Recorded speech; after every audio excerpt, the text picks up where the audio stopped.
First, I'd like to, we talked a little bit about the senior class. We had a small senior class, but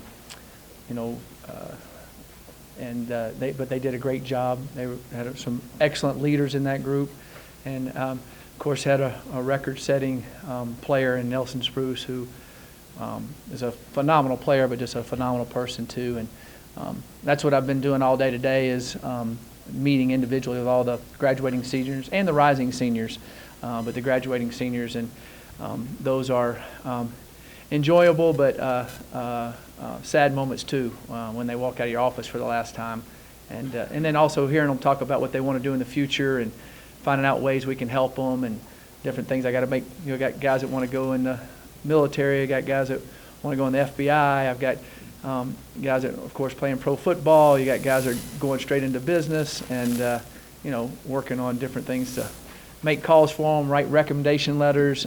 It's always an exciting time to see that and see their minds shift to other things. And it's kind of an enjoyable day and also a sad day at the same time. So I'll take any questions at this time.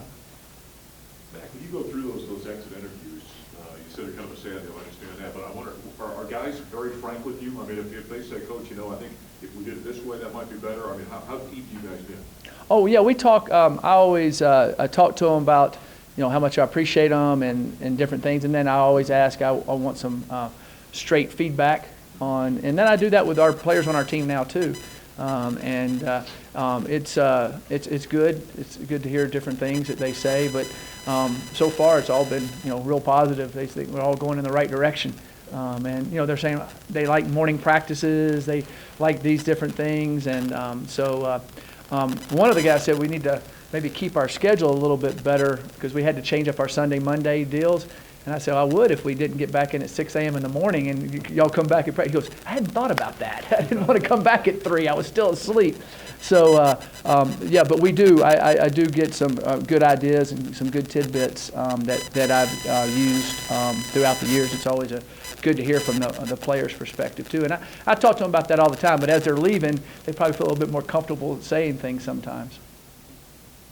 Coach, one goal, building programs is always you want to be better at the end of the year than you were at the beginning of the year. Do you feel like this is accomplished that? I do think we improved as the year went along, even with all the injuries we had. I do think that we improved, but we didn't finish some of those games like we'd like to, and had some miscues. But I do feel like we're a better football team than we were when we began. I really do believe that. And then a lot of those guys are coming back. We're going to have a really excellently big senior class and a really big junior class. I think when you combine them together, the way I understand it, it's the biggest classes they've had since the 2001 season, which they had a great season that year. And so I'm excited about all those guys coming in. They've played a lot of football, and we also had some guys we thought were going to be seniors that are now juniors. Jeremy Irwin, Addison Gillum, those type of guys. So it's a good for our future. Coach, at the beginning of the season, before the beginning of the season, you were confident and optimistic. Mm-hmm. You really thought, in fact, you made a point, it wasn't just you, but you sensed that among the players. They thought they were a bowl game. It's kind of a two-part question. When the losses mounted, were you and the players able to maintain confidence as a team? And I'm assuming the answer is yes. If so, how do you, now that the season's over, how do you maintain confidence in young men when the losses are mounting the way they did this year? Mm-hmm. How do you keep that confidence high? Well, I think number one, the way they were playing in those games, the effort they always gave, the never give in attitude, the competitiveness, how they came ready to play. I think that showed that their mind was in the right place, their heart was in the right place. Also, on when we have our life lessons nights on Thursday nights, we had it on Wednesday night before our last game, and that's with the travel squad of the team, and each senior got up and talked, and it was really interesting I didn't tell one senior what to say; they could say anything they wanted to say, and it was interesting. At least half of them talked about how far they've seen everything come, and how close we are, and how frustrating it is to be that close and not get over the hump in more games than we did. But, you know, a couple of them even talked about being on the field when it was, I don't know, 50-something to nothing against Fresno at halftime. And they talked about a couple other games, and now how they're right there tasting being able to beat those teams, and we will eventually do that in our conference and more often. And, you know, they talked about Oregon games and the Southern Cal games when it was over before it even started. So I think that them talking to the young men about that, about how far they've come, and then all the guys sitting in there that are playing a lot realize it's a building process and you take the next step. And so I think that all year long they felt that, and they felt like their confidence was they felt like they definitely could win every game they played. Where I wouldn't have said that was always the case in the past. And they felt like that if they came off a loss or came off a win, they felt like they could win the next game. Coach, you talked about saying goodbye to the seniors and that sort of thing. Did you have any juniors or other guys who won't be returning? No. Everybody's returning. As of right now that I know of. Nobody said one thing to me about that. Coach, how many scholarships are you working with, and what's your commitment total up to now? Right now we're at, well, you know, commitments are commitments. Hopefully they all stick. We're sitting right now at around 11 commitments, 11, 12 in that area. And so there'll be some guys, you know, you always, I hate to say this, you always have attrition. There'll be guys that go through spring and decide they don't want to come back, that type of thing. So we'll sign a few more guys, understanding that happens. There's kids that transfer, decide to graduate early, or that type of thing. And usually that doesn't happen until about halfway through spring. What is Josh Tupou's status? Josh Tupou's status is he's planning on coming back to school in May, as of right now. And will he be back on the team in August? Yes, and he'll be able to graduate in December, because he was way far ahead academically.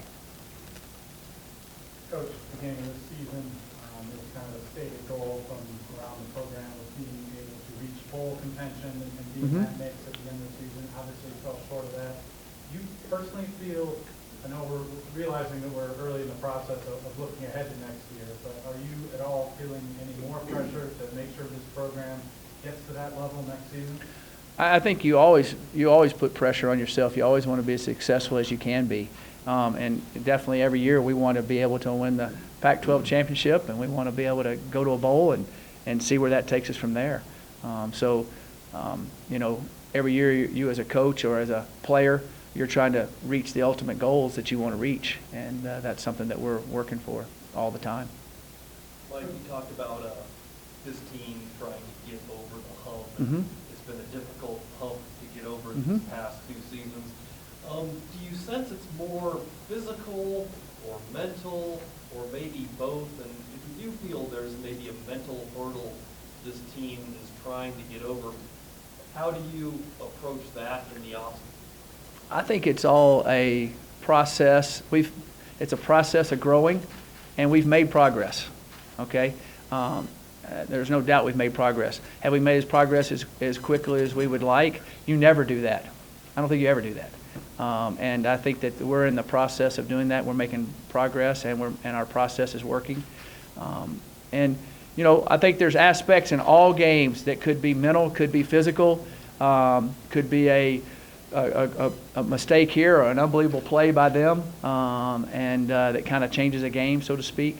I think it's also the maturity of our football team, understanding the attention to detail and the heat of battle, which takes preparation and practice, takes preparation in how many games they've played now.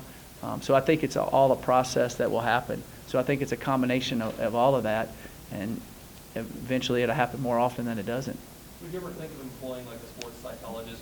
We do have a sports psychologist, Chris Bader. He does a phenomenal job with all of our athletes and with our football team, and I work with him quite a bit on different things and different ways to approach guys, or different ways to approach the team, and different ways to approach different games. And he does an excellent job. I think he's helped us a lot and helped me a lot on he comes to our games, he sits in on our meetings, he hears what we're saying, so we can portray the right attitude to the kids. And I think that's why one of the things that helps our young men is we're positive with them, we're tough on them, and we're positive with them, and I think that keeps their resilience going. Because if it's always negative, you don't have much reserve to go have resilience, and I think that's why we're a pretty resilient football team and come back and play, and we'll get more of those wins this year.